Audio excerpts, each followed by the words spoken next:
Hello chess fans, this is Rick from Chess to Impress. There's another World Championship going on that I need to tell you about. This time it's the Women's World Championship.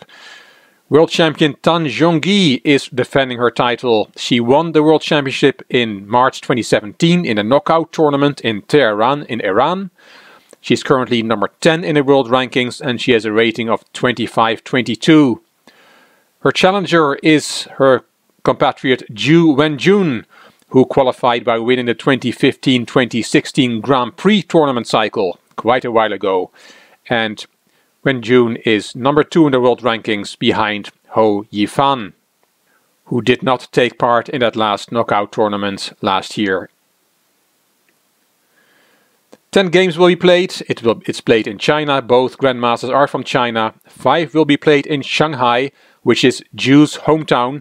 And then there's a 3-day break, and then they continue for the next 5 games in Chongqing, which is Tan's hometown.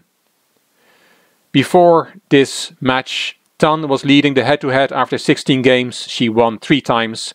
There were 11 draws, and Ju won 2 games. The new world champion will not be able to rest for long, because she will have to defend her title already in November, when the next World Championship will be held, probably in Khanty-Mansiysk in Siberia in Russia, and it will be another knockout tournament. I'm recording this video halfway the match after 5 games, so the 5 games in Shanghai have been played, and Ju Wenjun is leading 3.5, 1.5. In this video I will show you Game 3. These are some pictures from Game 3. This is Ju Wenjun behind the white pieces. And this is world champion Tan Zhongyi. Let's have a look at Game 3, played on the 6th of May 2018. Grandmaster Ju Wenjun is white and Grandmaster Tan Zhongyi, the defending world champion, is black. d4 from Ju and d5 from Tan. c4, e6, knight f3, knight f6, and Ju plays the Catalan with g3. Tan took on c4. Bishop g2, knight c6, Ju castled, and rook b8. Black wants to play b7, b5, and takes the rook out of the reach of the bishop on g2. This is one of the variations, one of the ways to play against the Catalan. Knight c3 developing, and there comes b5. So for the moment, Tan Zhongyi is holding on to her extra pawn on c4. Knight e5, that knight was swapped, and the knight dropped back to d7. Here the most common moves are either queen d4, protecting that pawn, or bishop c6, also preventing black to take that pawn because of the pin. But Ju Wenjun decides to give a second pawn with queen c2. Not a new move, it has been played before, and it turns out white will have enough compensation for the 2 pawns. If black now takes on e5, then white can play rook d1, attacking the queen, and white has much better development for the 2 pawns and has enough compensation for the material. But Tan did not take on e5, she played bishop b7, developing that bishop, opposing that strong Catalan bishop. The bishop was swapped, rook takes, rook d1, and this position also happened before. It happened actually in a game between these 2 players in 2013. In that game, Tan played queen c8, taking the queen out of the vis-a-vis with the rook on d1. I'll show you a few more moves of that game in 2013. a4 was played, b4, knight b5, a6 kicking the knight, knight went to d4, c5 kicking the knight again, and the knight ended up on f3. It was actually Tan who won this game with black in 36 moves, but in this game she did not repeat that successful game. She did not play queen c8, she played bishop e7. Also playable, but it's a new move. Probably Tan had prepared this. Queen e4, from Zhu, attacking the rook on b7. Queen c8 was played now to protect that rook. And queen g4, thinking about an attack on the king side. Of course, the black king is still in the middle of the board, which will play an important role in this game.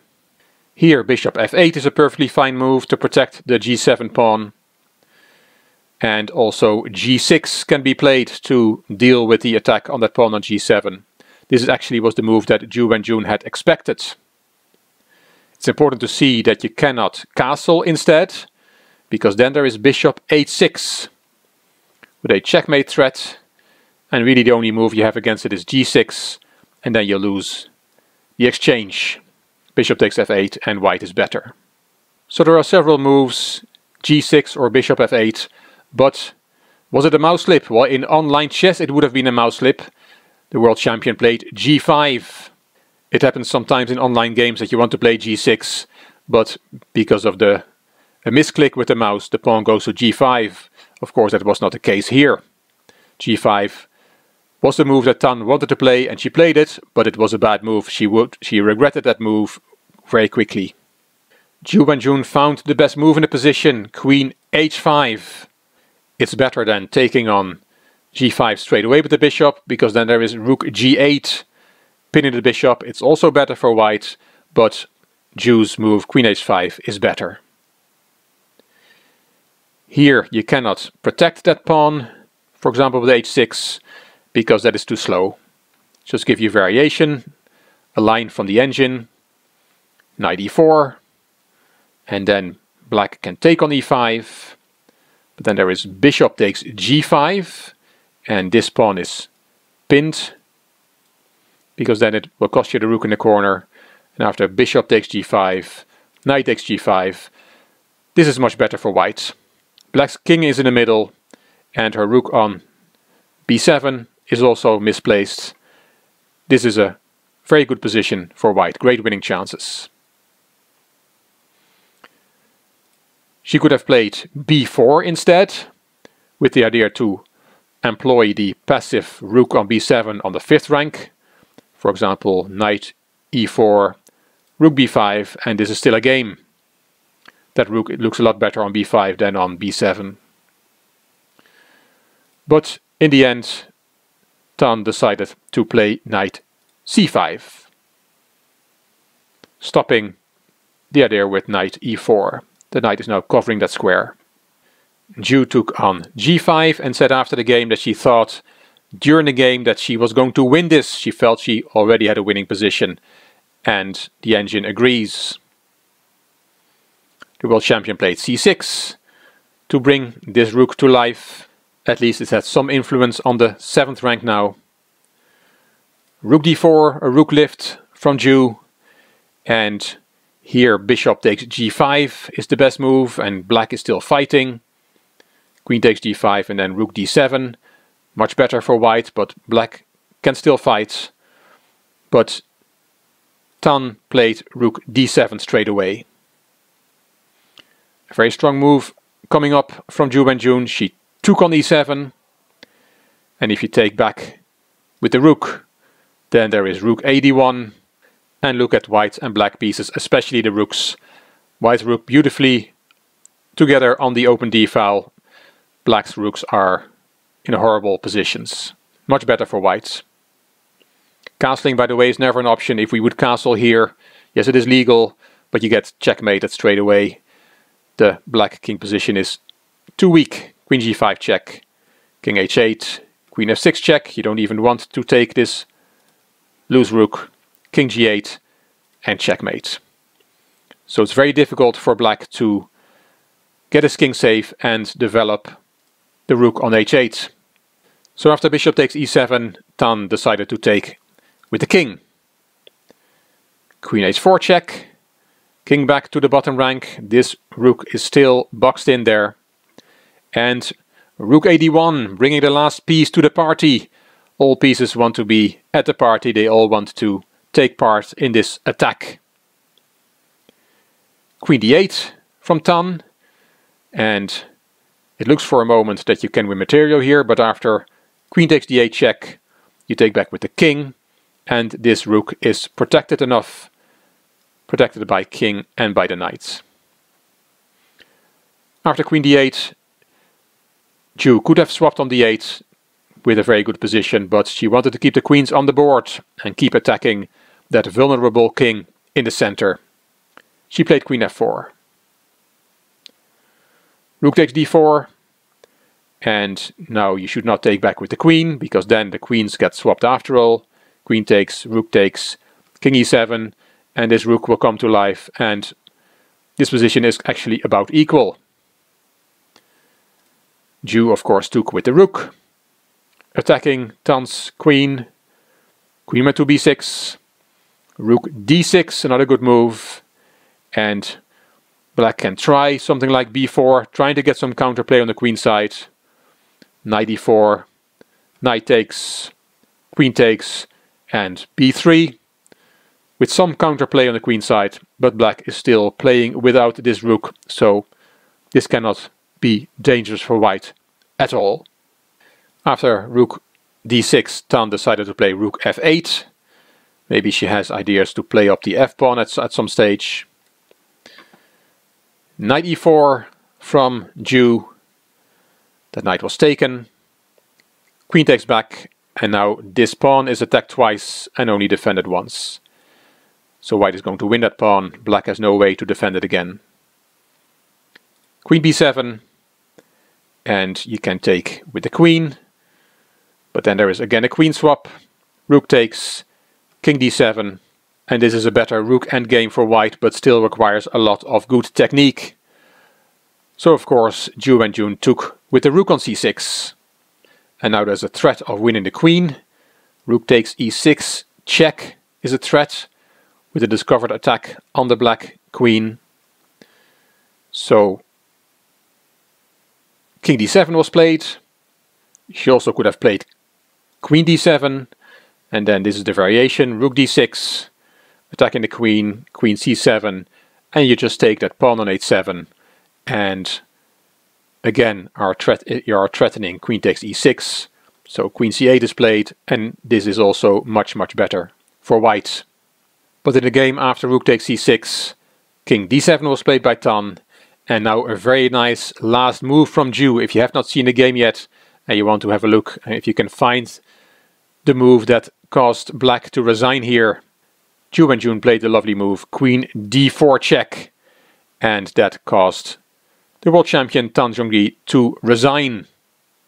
Because if you take that rook, there is an immediate checkmate with queen d6. Nice checkmate. And if you don't take the rook but retreat with your king, then there is queen c5, nice move. The threat is now rook c8, and this rook will fall. And if you play king d7 to avoid that, then there is queen d6 check. You have to go back to e8, and then rook c7 wins the game, because there's a checkmate threat on e7, which means that black has to give her queen for the rook. Crushing victory for the challenger, and it was her second victory. The first game had been a draw. She won the second game with the black pieces, and now Zhu Wenjun also won the third game, leading the match at this point 2.5 against half a point. In the press conference after game 3, Tan Zhongyi said, "I knew this variation but somehow could not remember it clearly during the game." And she said, "This structure is not something I'm familiar with." She also said, "People make mistakes in things they are not good at." And then she said, "I shouldn't make a serious mistake like g5. I neglected the simple plan with queen h5 and knight e4 for white due to technical and mental reasons." Zhu Wenjun said, "I was surprised with Tan's g5. I thought she would go g6. And I felt I was going to win today after I played 16 bishop takes g5. And indeed, Zhu Wenjun won a very convincing game after getting a better position. As I said, I'm recording this video halfway through the match. 5 games have been played in Shanghai, a few rest days now before the players continue the second half. And it's 3.5, 1.5 to the challenger Zhu Wenjun. First game was a draw, then she won 2 in a row, and Tan hit back in the 4th game. She was white as well in the 5th game, Tan played white in the 4th and the 5th game, but the 5th game she lost, so Wenjun has a 2-point lead bringing into the second half of the match. Hope you enjoyed the video. If you did, please give it a thumbs up and please subscribe to the Chess to Impress channel. Please leave a comment, I will read them all and I will reply to them all. You also may want to check out my Chess to Progress channel. The link is in the description box. This is Rick for Chess to Impress. Thank you for watching.